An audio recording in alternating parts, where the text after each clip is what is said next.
you ever wondered what it's like to hold a life in your hands? I mean, really hold it. Tonight you're coming with me. Welcome to the longest shift of my life in the intensive care unit.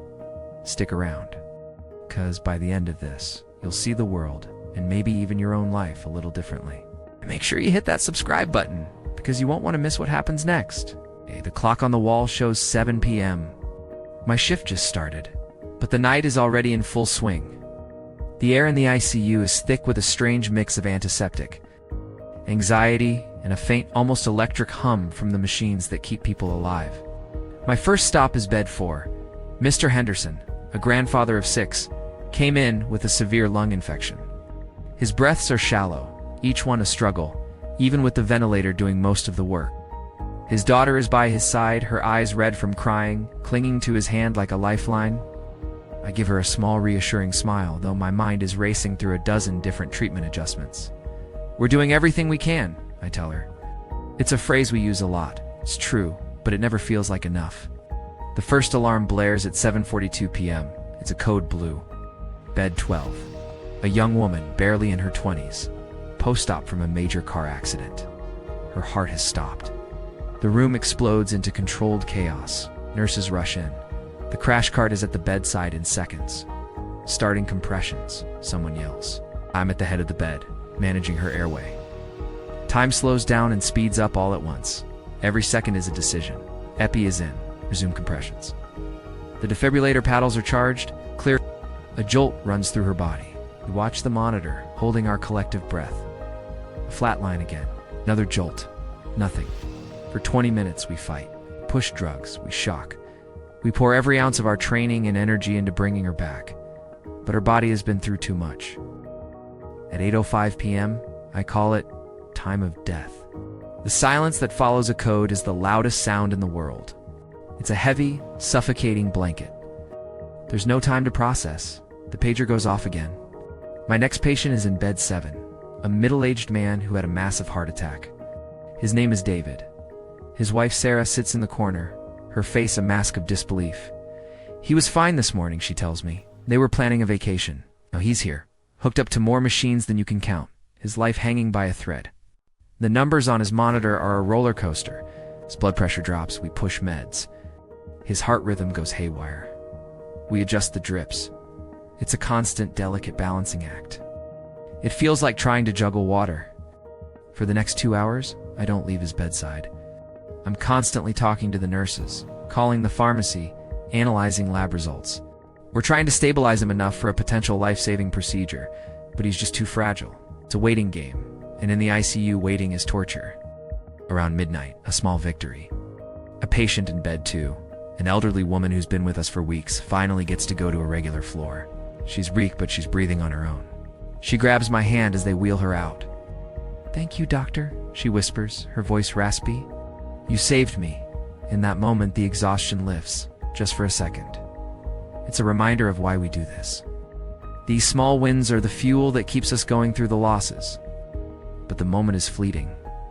A new admission is rolling through the doors. A construction worker who fell 3 stories, multiple fractures, internal bleeding. The fight starts all over again. The hours between 2 a.m. and 5 a.m. are the toughest. It's the witching hour. Your body is screaming for sleep, but your mind has to be sharper than ever. Caffeine becomes a food group. I grab a stale cup of coffee from the break room, the bitterness a welcome jolt. I do my rounds again, checking on every single patient. Mr. Henderson in bed 4 is holding steady. David in bed 7 is still critical, but his numbers are a little less frantic. One spend a few minutes updating his wife, Sarah, explaining the complex medical jargon in the simplest terms I can. I see a flicker of hope in her eyes, and I guard it fiercely. It's a fragile thing in a place like this. At 5:30 a.m., the sun starts to hint at its arrival. The sky outside the window shifts from inky black to a deep bruised purple. It's a sign that the end of the shift is near. But the night has one last challenge. David's alarm goes off. His pressure is plummeting. He's crashing fast. Back in that frantic dance, a whirlwind of activity around his bed.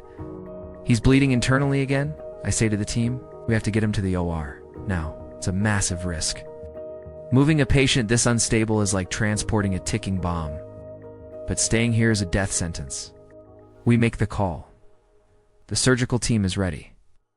We navigate the hallways, a mobile ICU unit, with me manually pumping air into his lungs. A nurse pushing a pole loaded with 4 drips, another watching the portable monitor. Every bump in the floor feels like an earthquake. We get him to the operating room. I hand him over to the surgeon, giving a rapid-fire report of the night's events. As the OR doors swing shut, I lean against the wall, my legs shaking. I've done all I can. Now he's in their hands. I walk back to the unit, the adrenaline slowly seeping away, leaving a profound, bone-deep exhaustion in its place. The morning team is arriving, fresh-faced and ready to take over. I give them the report. A rundown of the night's battles, the wins, the losses, the maybes. My voice is hoarse. As I walk out of the hospital at 7:30 a.m., the morning sun is bright, almost blinding. So the world outside is just waking up. People are commuting to work, grabbing coffee, living their normal lives, completely unaware of the life and death dramas that unfolded just a few feet away while they slept. It's a surreal feeling. This was just one night, and tonight it will all happen again. This is the reality of the ICU. It's relentless, heartbreaking, and sometimes incredibly rewarding. It's about fighting for every single breath, for every last heartbeat. So what do you think? That was my longest shift. It's a privilege to do what I do, but it takes a toll. If this story moved you, if it gave you a new perspective, please give this video a like and share it with someone you know. And don't forget to subscribe and hit that notification bell. We share stories like this to shine a light on the unseen world of medicine. Let me know in the comments what you found most surprising about a night in the ICU. Thanks for watching. See you next time.